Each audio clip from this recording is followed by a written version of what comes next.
What's up, everybody? It's coffee time with Coach Jah, man. We are starting the morning off. Y'all know how we do. It's going to be pretty amazing in here, as always. I don't know who Mayo Flex is, but they sent me a request. I'm not really sure what that's about, but it's all good. Let me send this link to a few folks who I know will be here at some point, sometime. Um, Today is going to be a long. No, it's not going to be a long day. I'm not even going to say that. Today's going to be a great day. That's all I'm gonna say about today. It's gonna be a great day and a very productive day, and I'm excited about it. And I hope y'all excited about your day. I had an amazing time at the workshop last night. The more I learn about other people and how what I do affects them, it seems like the better the workshop grows. Seems like the more work I do with that and learning stuff, I learn more about myself as well. So um, I am really excited about the work that I do. Really, really, it's really one of those things where, like I said, you get to learn so much about yourself that um,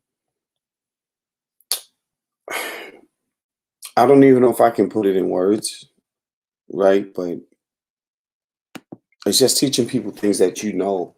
Miss Betty, good morning to you. Diva on Wheels, good morning to you. Teaching people things about themselves, um, or how to find things about themselves, rather, right? Good morning, everybody. Remember, we on YouTube, so come on YouTube Live, if you can. Like I said, teaching people about themselves and not purposely doing it. And so I create the workshop with the idea of working on a particular thing or particular theme, if you would. And it ends up such a magical thing to see people actually able to put their life in their work, put their life in their writing. And it may be something that they've not thought about, maybe something they've not dealt with. It's so many different dynamics to it, but to see it happen before your eyes is just amazing. It really is amazing. And one of the things I've learned is that teaching, and so I sent you the link too, so hopefully you come on. Miss Betty, listen, Miss Betty and Miss Diva, I want y'all to know that, like I always tell you, thank you for choosing you. That's the most important thing you can do is choose you. And I'm so grateful and thankful that you chose me to be a part of that journey. And I say that, but I mean it. And I hope that more people will take advantage of what I offer while I'm available to do so. Because I'm gonna tell you, I don't see myself having this much time, which I don't have a lot now, right? But in the very near future, it's my time is going to be even more limited, and I want people to take advantage of it now. Learn you, choose you, right? I'm drinking coffee. This coffee is so good this morning. Choose you. That's my whole thing. Choose you, and in doing so, you're going to learn some things um, about yourself. Things that you might not have paid attention to. Some things that you need to finally let go of. There's so much in that. There's so much in that, and we keep, we go through our days like, we got forever. Snippets in the building. What's good? What's good? Um, we keep ourselves trapped by the challenges that we've gone through in life because we don't face them. And then when we do decide to face them, we decide we want to tell everybody what these challenges are. I don't call them problems. I don't call them issues. I call them challenges. And we constantly begin to we tell people what these challenges are, and then we're a prisoner to them because now they have upper hand. In my workshops, you don't do that. In my workshops, you do not tell anyone what your challenges are. It is not our business. You're not here to give us your information. And I mean that. I mean, there are times where certain things can be shared and need to be shared, and that I'm all fine with that. But I don't start a workshop off saying, okay, I want you to write down what happened to you exactly and who did this to you and who made you feel this. I don't do that. I don't do that. I make sure that people have a chance to digest what it is and actually have a chance to dance around whatever that might be for them and then learn from it. Because sometimes it's like the elephant in the room, right? You got to move back. You're too close to it. Just back up and you can see it. Marissa, there you go, Marissa. Did I send you the link? I thought I did. Snippets, I need you to come on and do a poem for me. I really do. It's been a long time. I would love to send you a link for you to come do a poem on my platform. And I'm going to send you a link through IG. And if you come, that means you can make it. And if you don't come, that means you can't make it. Wait a minute. Where's your IG? I can't find you on IG. You must have changed your name to something else. You did. What's your IG name? Send me a message on IG so I can send you a link, Chantel. Snippets. Because I want you to do a poem for me. If you got time. Next time I'm on. Okay. Next time. Okay, that's fine. And that's why I can't. So you got your name spelled different now. It's or maybe I've been spelling it wrong the whole time. Who knows? But yes, I love to hear you do a poem. Also, what's with that? It's official. My mother got this coffee mug for me. My mother bought it for me.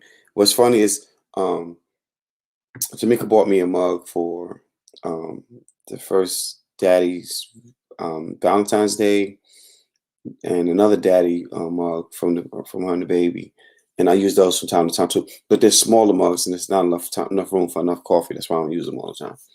But anyway, Snippets, I'm working on the documentary and I would love to interview you and the answer at some point. Separate and together, because they're, because of the questions that I want to talk about, things that I want you to talk about and stuff like that. And we'll go over because I'll send you information. And then the next time that you all are coming to Charlotte, I'll be prepared to video you and stuff like that. But I definitely want to I'll get you the questions way before time because I don't want it to be like, I don't want to just spring up on you. I want you to have everything that you want to say on it and be able to express yourself with the questions that I ask. Express yourself as well as much as possible, like as much time as you need. So definitely want to do that. If y'all don't know, Snippets is on my slam team, and my goodness, y'all don't even have a clue. Y'all don't even have a clue. Actually, what I'm planning is to reunite RDM from past and present. And from past and present and have y'all in the same space.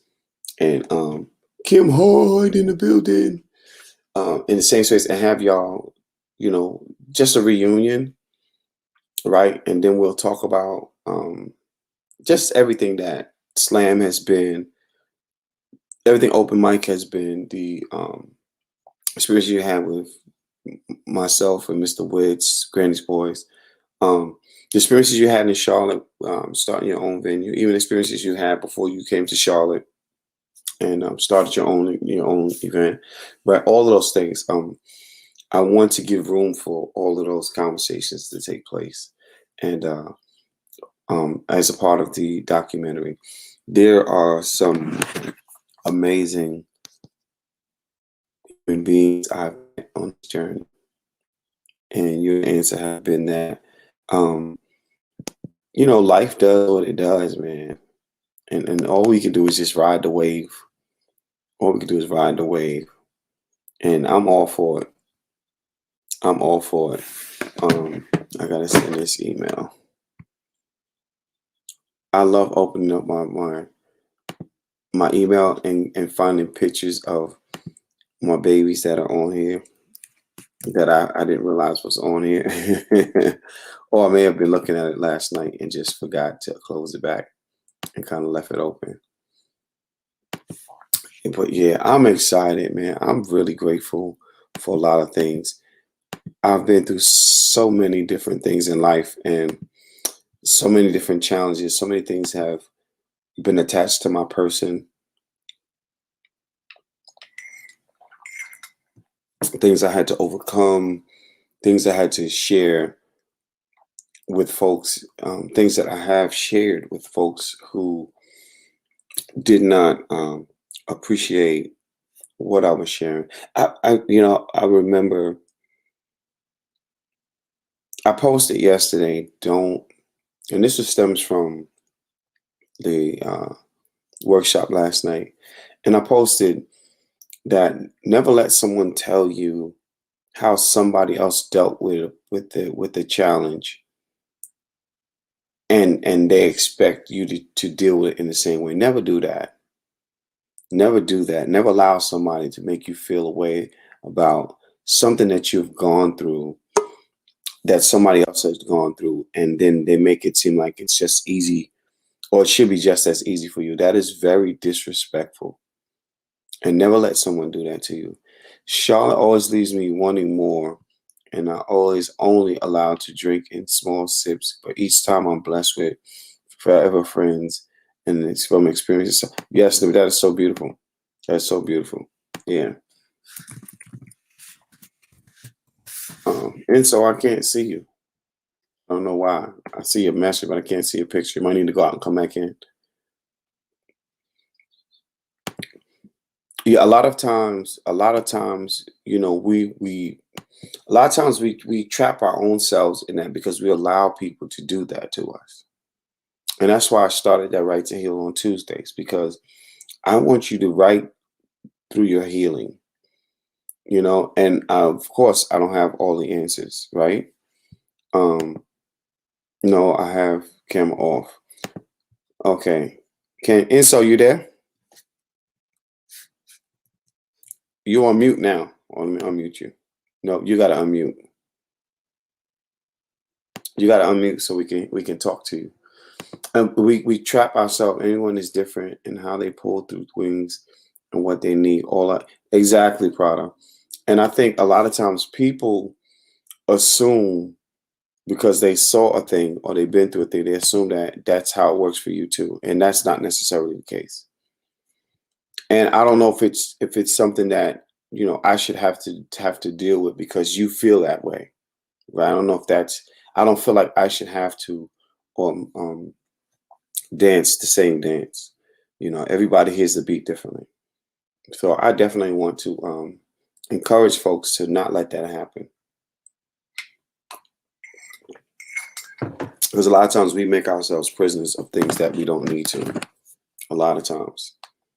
And being a prisoner is not a good thing. Not at all. Yeah. Um, I am really hungry this morning. I want some breakfast. I don't know about y'all, but I want some breakfast. Oh, there she is. Hey, and so Yes. good morning to you. Good morning. How are you?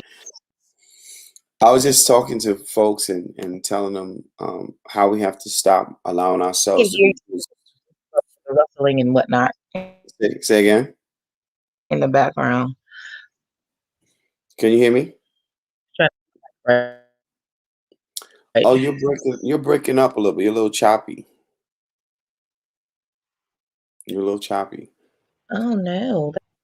Let's see. Can we fix that? It is comforting to know you're not alone and others have been through the same. Right. And so a lot of times when we tell people exactly what we've been through, and we don't have people who really have our best interests at heart, and sometimes they do, they just don't know how to um, respond to our thing, right? Because everything doesn't need a response. Sometimes I just need to get something off my chest. It doesn't mean that I need you to have an answer for me or to find one for me. Sometimes I just need to hear it come back to me or see those words come out so I can figure out how to make my way through it. But a lot of times when we tell people and we share our past and we share our things, people feel like they're obligated to have an answer or have a comeback or have something to say. And that is not necessarily the case. And I really learned that a lot with my daughter when she was going through her thing. She's like, Dad, I just need somebody to listen to me. And that's what you did without me asking. And I didn't realize I've done that. But I talked to her through writing. I wrote to her all the time. I text her all the time. And so I encourage people, do that to yourself. Write to yourself. Tell yourself how amazing you are. Tell yourself how you love you and how good you are to you and how much you admire things about you. Tell yourself, write yourself that because it helps. And that's some of the things that we have to do. Prada, are you coming on? Where are you? I need Prada to come on here because I know she's ready. Yeah. And so, and I don't know, like when I come on in the mornings, I'm never prepared for what I'm going to do. However the spirit moves me, that's where I'm moving, right?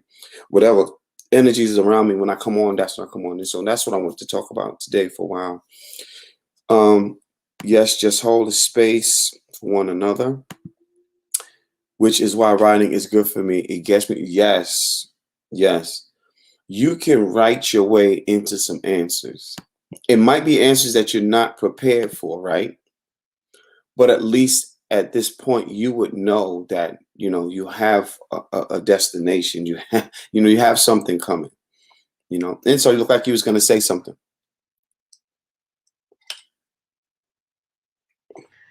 No, there's people. I was talking to them and trying not to Oh, you be are. disruptive. Oh, okay. You're still a little choppy, but it's all good. I had to learn these things though. I had to walk through these things. When I first got into, so I've always been a writer. That's not been something new to me. But doing writing poetry events, writing and being performing out loud as far as poetry and being on doing my own events had been a new thing, and it wasn't easy. And I had to learn a lot. Right, I had to go through a lot and I had to walk through. I had to make a lot of mistakes, learning mistakes, but I learned them. And it taught me a lot of things. It actually allowed me to look at myself totally differently from how I used to. Chantel said, "Get a plant of flowers too, and give your name and speak well over it. Same effect. You are speaking life. Words have power to create." Yes, Chantel, that is awesome. And we're going to go buy a bunch of plants. That's what I've been already planning on that. We got somebody coming to fix. We're turning the loft into a office space, and we're going to put so I'm getting a wall put in, but that's the next thing we're going to do, get a bunch of flowers. Mike said, "John, I forgot to tell you, I read one of your pieces at your daughter's book, we'll have on Monday. The first thing I read from book, and I barely made it through. Wow. Wow. That's it, Mike. You know what? That's an honor itself. September, Virgo in the building. Was hosting, I had to fill space. Wow. But you know what, Mike? That's it. When I wrote, listen, I tell people all the time when I wrote from that book, I wrote that for every bit of it for my daughter because I wanted her to know. You know what I mean? And I gave her everything that I could in that book. And it was the best thing for me. Kendra, what it is? Hey, how are you? I'm good. How you doing? I'm good. Good, good, good, good. Mm. I'm here, I'm here. We had a workshop last night that blew my mind. That's just the God honest truth. I've been I'm so floating on. mad. Like, I don't know. I don't know how I forgot. I didn't. Yeah. I'm not even gonna say. I saw your post on it, and I'm like, why wasn't I at the workshop? Like, what the heck? Mhm. I also think a lot of people kind of I know times is rough and a lot of people don't always have the money to give up.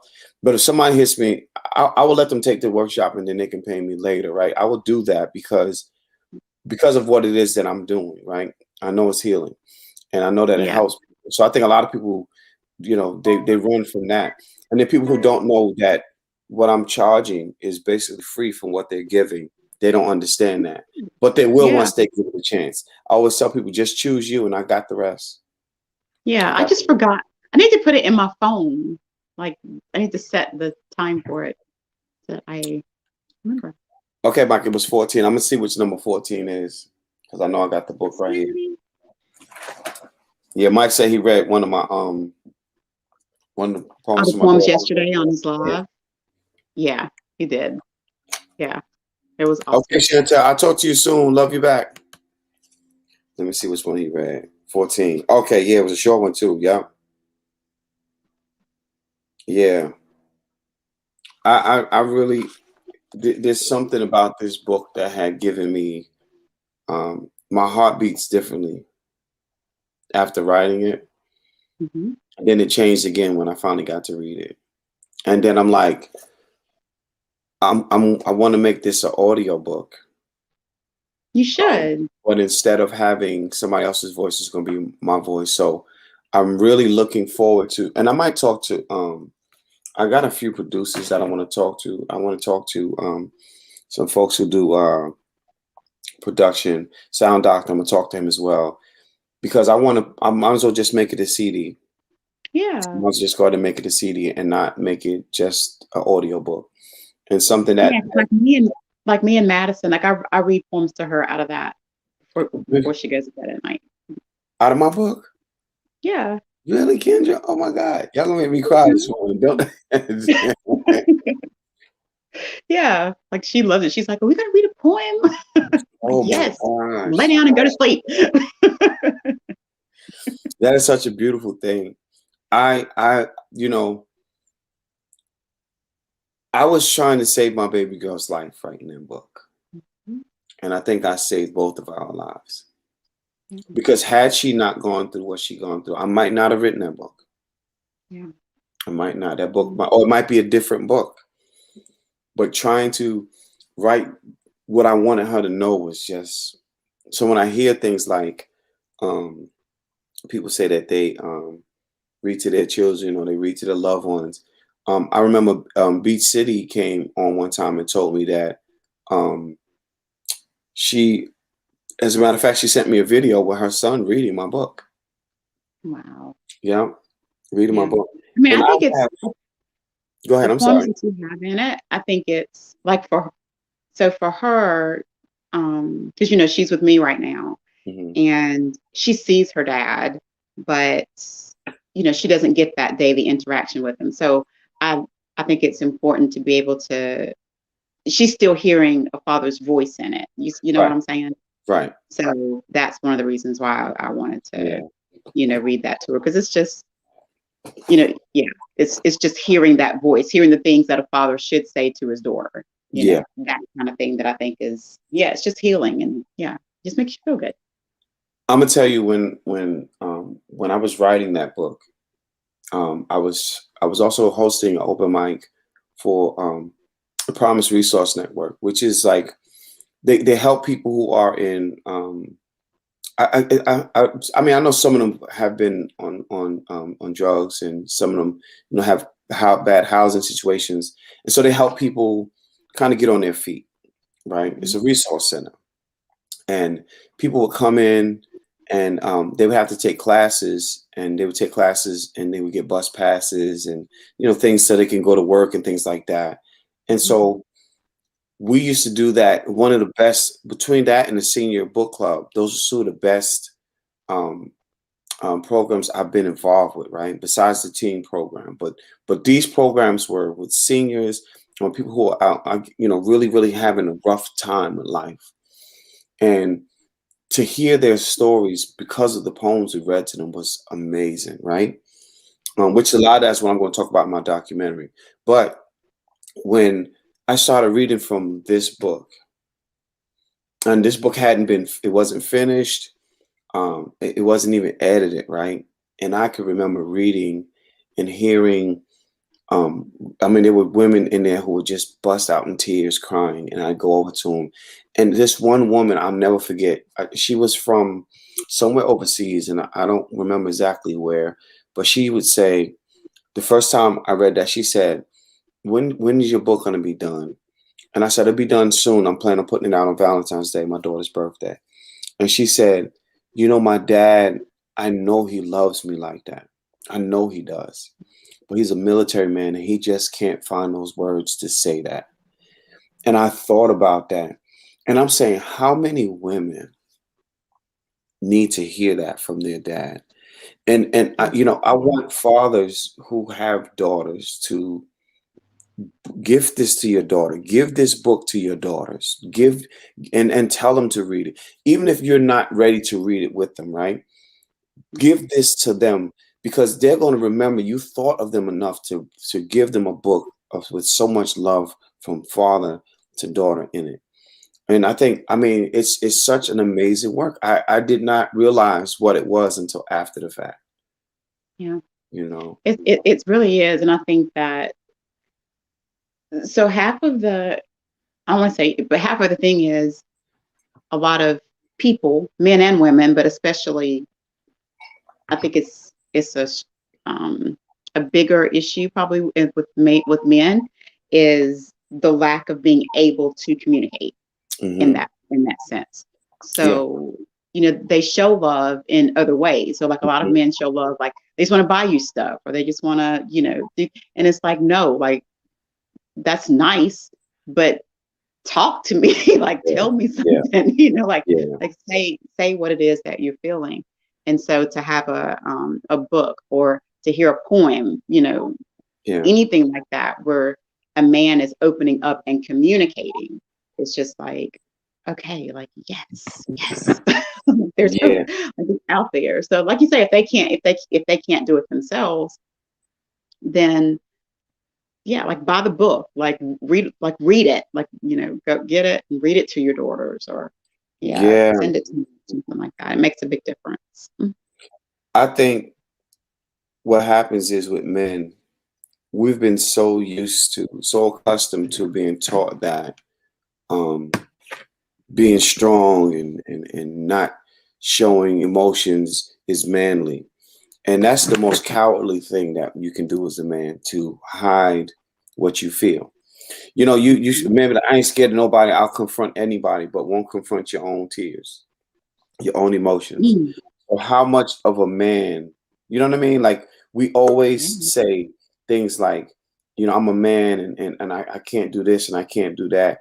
And I'm saying to myself, if I feel like crying, what makes me not man enough Today's to the know 28th. I feel like crying? I Mhm. should feel like if that's how I feel, I should be just fine with that. Good morning, Prada.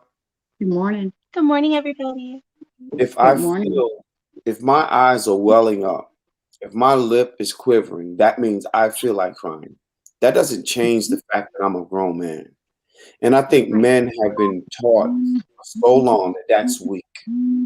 And that's why we don't, well, I can't say weak because that don't have nothing to do with me. I don't do that. That's why we don't show emotion. And that's why we're so aggressive and we're always so, you know, so hardcore. And that is part of the reason why we have a lot of issues we have in this world with men, because it's such a brute thing that we try to expose and show people, oh, I'm the man, I'm the king, and all this old garbage. Yeah.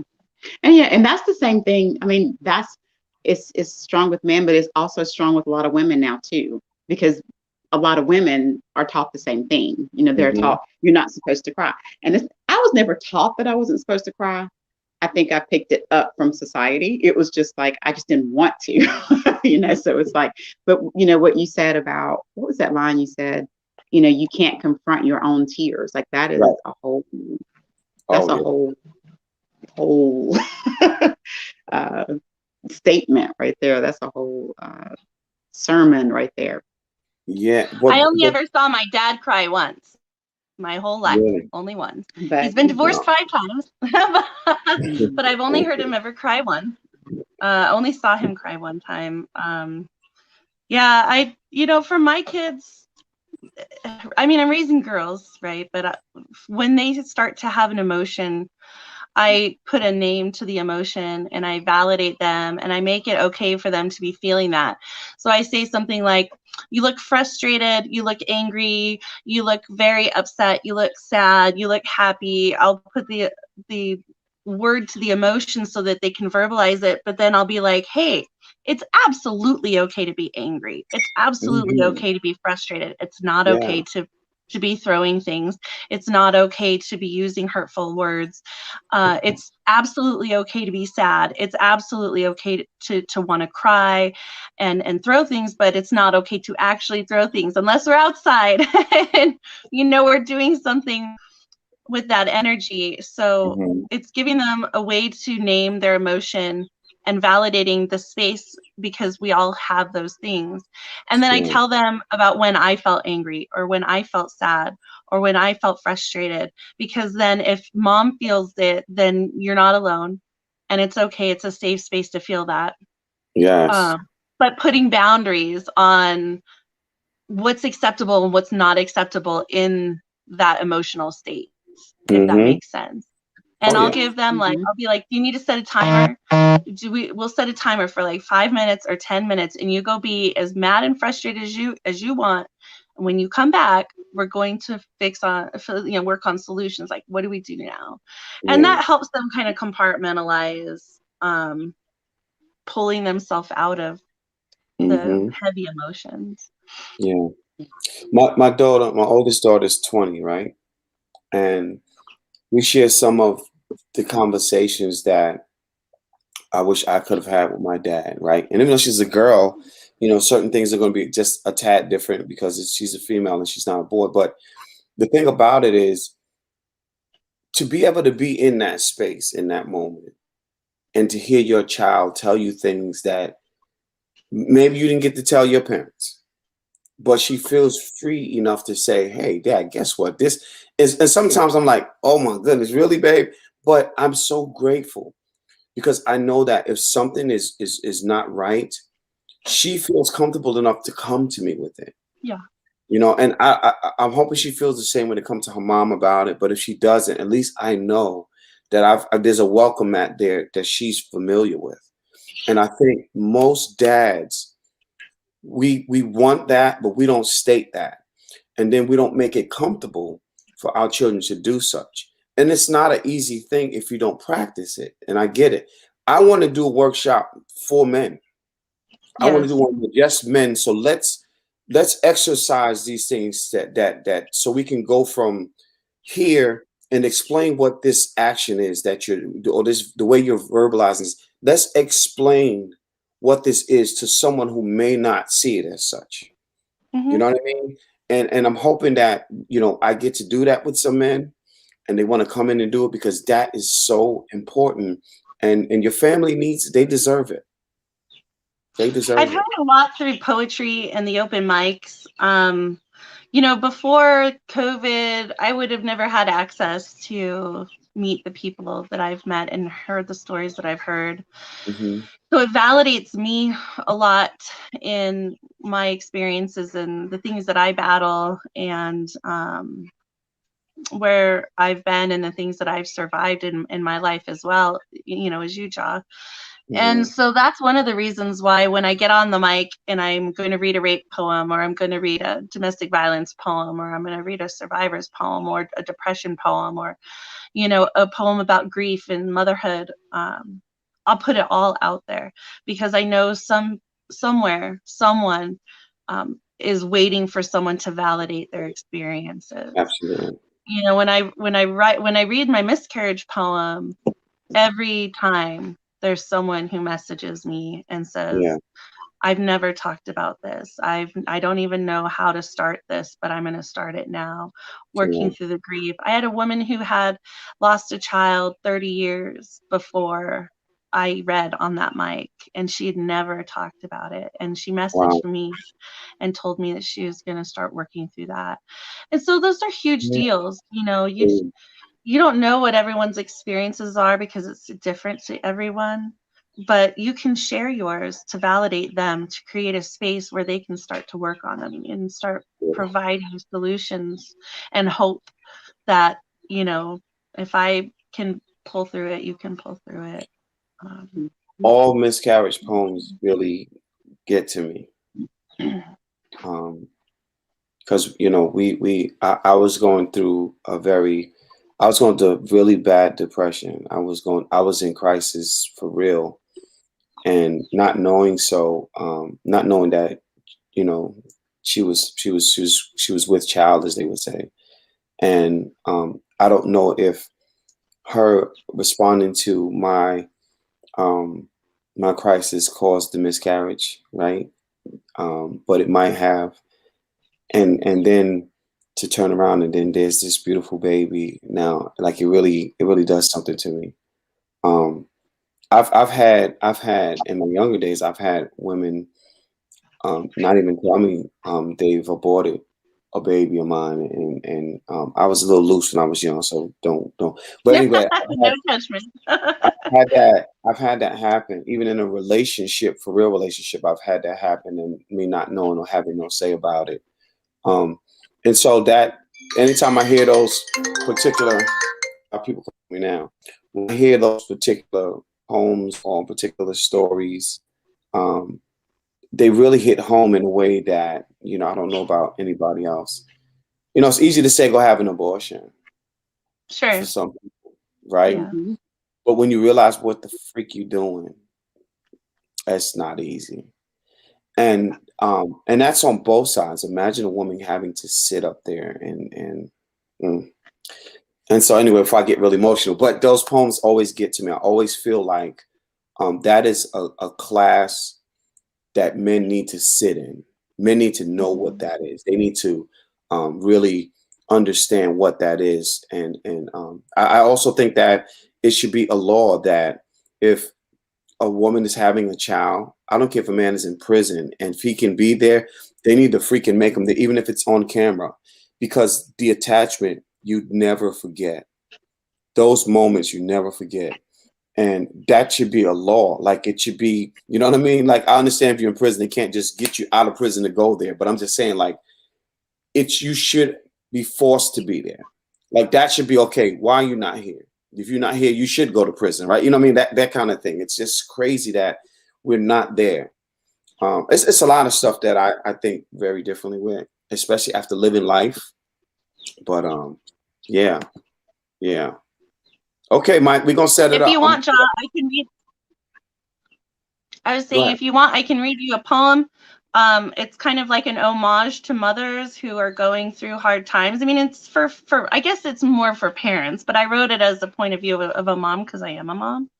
But if you want, since we're kind of talking about this, maybe I think it's a good fit for today's topic. I'm here for it. It's titled Tissue Time. I love this poem. And it's in the book. It's in my book that's coming out, Conversations with Grief. And so this is a section I did. It's all about grief and motherhood. So this is one of the poems that's in that. It's titled Tissue Time. You asked me what was wrong. You asked me why I was crying. Such concern on your tiny face, I told you, sometimes mommies cry too. How do I tell you my best friend is dead? She's an angel now instead. That her only way out instead of a phone call. That's why sometimes mommy cries too. How do I tell you there's no money for food? We just used the last of the milk, no way to pay the mortgage, so I sit at this kitchen table and cry instead. How do I tell you the car is broken down? Drowning in debt, treading enough water to stay alive, grinding it out in a job, just over broke. Sometimes mommy cries too. How do I tell you the man I love does not love me back? He can't be a man, he can't let me in, he can't live in sin, and so I cry. Into my pillow, over the steering wheel, the second you walk out the door after you've gone to bed, while the shower pours over my body, when you're in the bathtub, as you work on your homework and I stir the spaghetti. When the last person leaves my house, mommy cries too. I worry all the time if you will be safe today. Pray that God won't take you away because I need you here more than you're needed there, that you will know happiness in this precious life. That is why mommy cries. I'm so scared that no one will find me. No one will see me choose this old woman I'm becoming, a body warped by life and time, all alone on this journey. That's why mommy cries. And I realize you're here next to me, sleeping, beautiful angel baby. You're warm, snuggled next to my body. I am not so alone. I am not so unnecessary. I am your mother. You are my daughter. We will make it through this because we have each other. I love you so, so much. But sometimes, mommy just need to cry too. So here's to the parents still alive. Don't ever stop fighting. Wow. That's beautiful. That is beautiful. Yeah. Mhm. Yeah. Yeah. You know, So Father, true.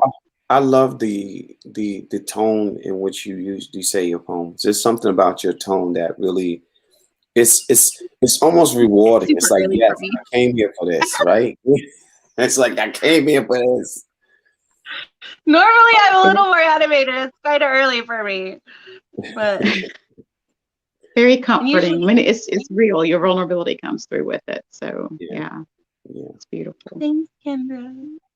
I Mhm. love that piece. I used to cry every time I would perform it, but it's just early for me. I think I'm a little You cried know, out anyway. So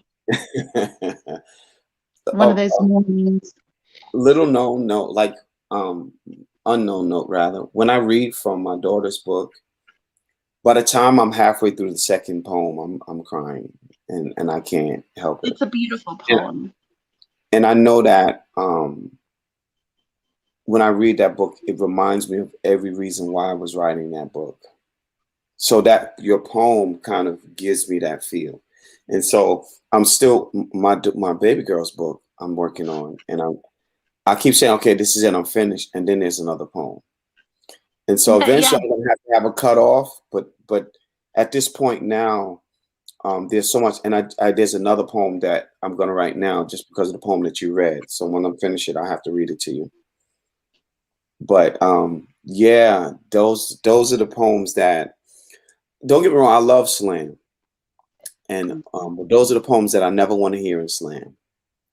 Because if you give it a bad score, I'm gonna punch you in the neck. yeah, Like, you know, it's so personal, right? Yeah, yeah. Well, if you want a place to publish your book, I hate you with love after that piece. Thanks, Mike.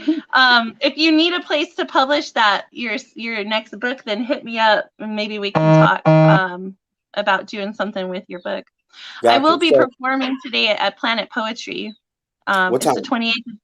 Planet Poetry is the 28th of every month. It's on Eventbrite. So they usually have a really awesome lineup of poets who are reading. So if anyone doesn't have anything to do, it's probably like, I think middle of the afternoon for me. I think it's 3 my time, so maybe 5 Eastern. So if nobody has anything to do, it's a Wednesday. There's not much happening today. Come by Planet Poetry. I don't know what I'm going to read yet, but I have a feeling it'll be erotic. I am still working on my Digmatized poem. I don't know if I'll have it finished in time for Wet Words today. I was trying to get on yesterday and I couldn't do it. It was just, my day yesterday was incredibly busy, but I added a special lip gloss to the infomercial that numbs the lips a little bit. Yeah, so like, I think it's really funny, although I have to think of a few more things to put on it. Like, it's not as good as CoachJah. CoachJah is really funny. There's Verb Benders is doing a slam where you can use props. They're doing a prop slam. Yes. Wow. So I'm gonna go and slam CoachJah because I can have my stethoscope and my lab coat and my glasses, and I could do CoachJah. So now I'm thinking if I could get this poem going, maybe I could do a prototype of the Digmatized soap. You know, like they let you have the soap, they let you have the prop. Somebody is still gonna come to that slam with a huge ding dong. Yes, I'm sure I have kinky friends here that will let me borrow some stuff that I can use. Oh my God. So I should Prada, start let me using say Moody this. Black mug too on these calls. It's the most expensive mug I've ever bought. Oh my gosh. Well, I listen, I'm going to achieved say it. this. I have several books that are needing to be published like ASAP. And so I know I am also publishing with AJ as well. But definitely, yes, let's talk. I like to publish down and let's talk about it. Between Wits and I, we probably got 7 books because he's got another 3. We got 3 together. And then we got, I got several ones that. So it's probably about 7. And yeah, we could definitely talk about that. We'll definitely talk about I was thinking about, because the way that I run this is I buy all 10 ISBNs at once. It's just cheaper that way. It's ridiculous. It's like $125 for an ISBN if you just want to buy one, but it's $300 if you want to buy 10. So it's ridiculous to me not to buy 10. So that's why we decided to launch all 10 at one time and plus we can launch. It just happened to work this way. Copyright will allow you to have 10 applications or 10 books on one application. So that's it. Just pay one time for 10 books instead of 10 times. So that's kind of what we're doing. But as far as individual books, I might be able to, I know I have other poets who are wanting to publish other work, but just aren't going to be in like the bundle of 10, because the bundle of 10 those are just debut collections for first time authors. But I do have other poets who are wanting to publish other work. So we should sit and talk. But I do have that second wave coming. So if you're wanting me to copy edit or anything like that, like we should sit down and start talking about what all that is going to require. But yeah.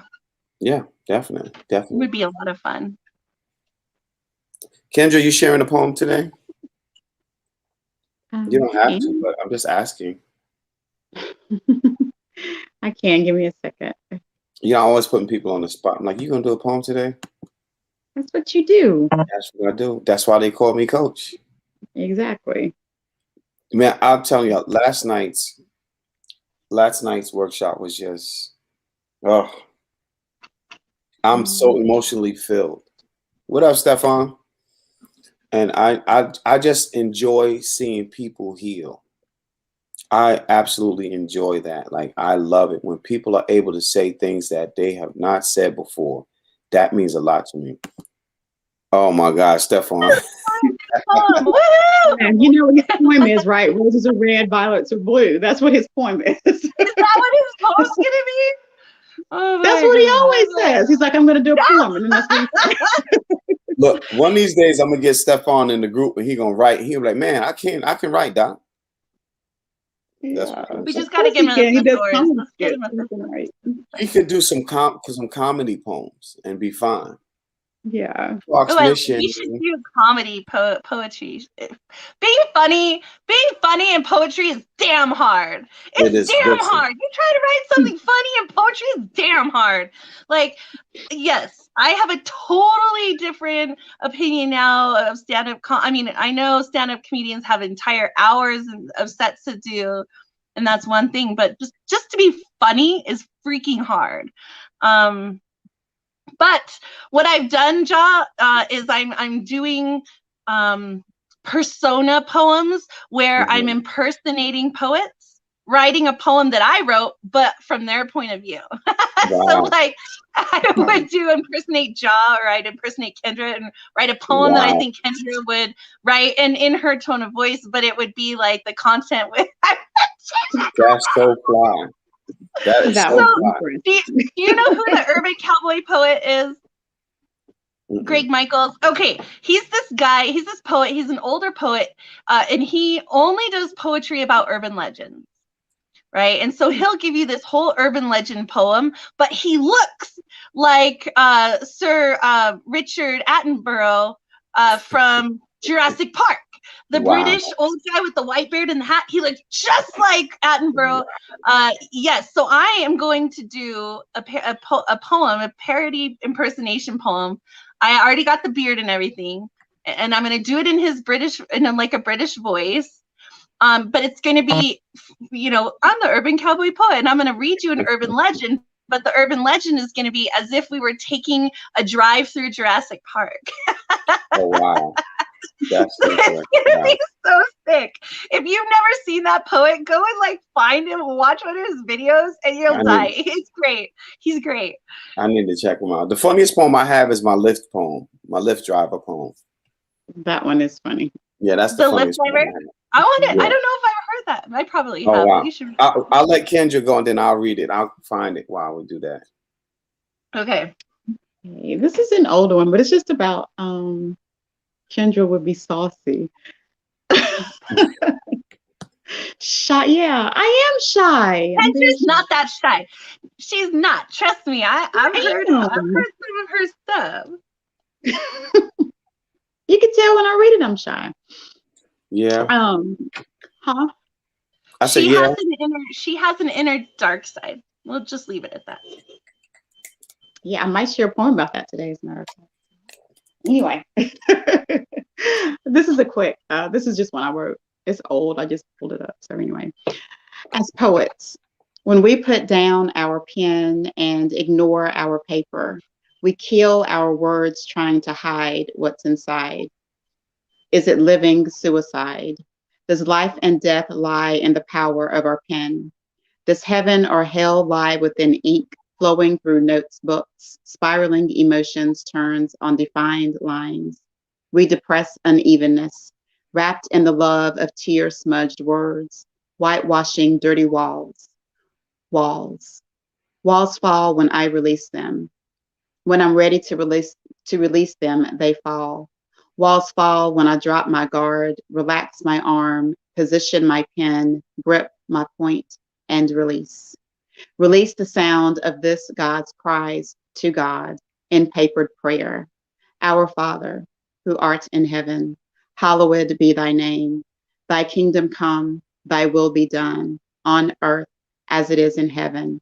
Give us this day our daily words and forgive us for holding them as we forgive ourselves for holding them within ourselves. And lead us not into temptation, but deliver us in spoken word. For thine is the kingdom and the power forever and ever. Amen. Amen. Let it be so that we poets forever will know that our voice matters, our words matter, our experiences matter, our life matters, our ink flowing into forever's horizon matters. Poet, you matter. Yes, Kendra! Yes. Oh my God. Kendra, do you know who Nick Paleologos is? No. Oh my God. Okay, I'm going to introduce you. In fact, when we get done today, I'm going to do a Facebook chat with the three of us. Nick Paleologos lives in Jersey and New York City area. He is an incredible poet. He's really great. He has this entire Take Me to Church piece about poetry. And it is phenomenal. And you guys should duet those two poems in a spoken word piece. I'm just saying, like, you two would be like that would be the perfect collaboration of poetry. The way he talks about our words are our baptism, and I mean, it's just like he says that church is ever. Let me see if I can get this line right. I'm sorry, Nick, if it's wrong, but it's something like church is every open mic you've ever been to. Is one of the lines in that. Yeah. So you guys should totally collab on a poem. It would be phenomenal. Prada's like the poet. I'll do it. I have this way of pairing poets up that just works. It just works. I think you two would be bananas great. Oh yeah. I look forward to it.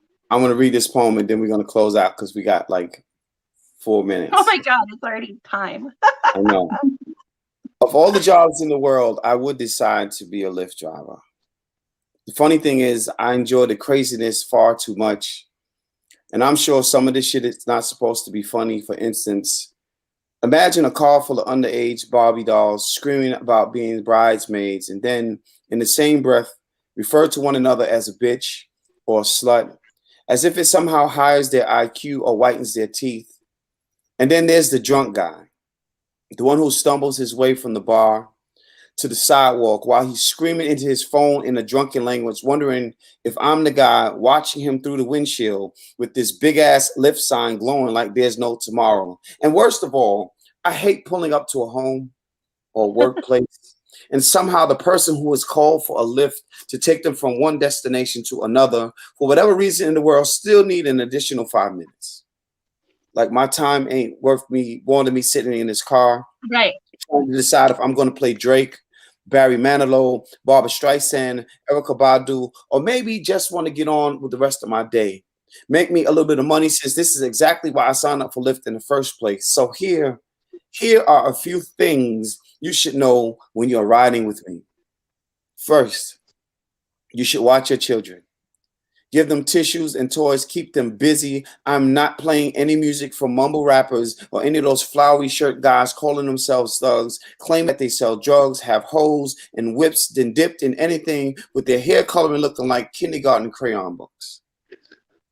I don't smoke weed, not loud, not dro or cigarettes, so know of a surety. Entering my vehicle with a heavy smoke fragrance is not a qualification, nor is it a necessity. But keep in mind, I will be playing anything from Lionel Richie to Mary J. Blige. Expect some DMX, EPMD, Bobby Brown, Guy, Prince, Donny Hathaway, Luther Vandross with the curl, Biggie because he's dope, and Rakim because he is the God MC. I'm playing anything 90s or earlier. You should expect some Febreze before and after you leave my vehicle. I'm not saying that you stink or smell foul. I simply don't want to know if you stink or smell foul. And if this offends you, I am very sorry, but you should always remember this. I am your Lyft driver. Thank you for using our service, and please don't forget to tip and give me an excellent rating. And by all means, don't slam my damn door. Oh my God, yes, the door slamming, right? I hate for somebody to slam my door. Almost as much. And the trunk too. I hate that. Yes. So listen, let me close us out. Thank y'all so much for coming in today. Today is the best day to be the best you. I promise you, learning to love yourself will make life so much better.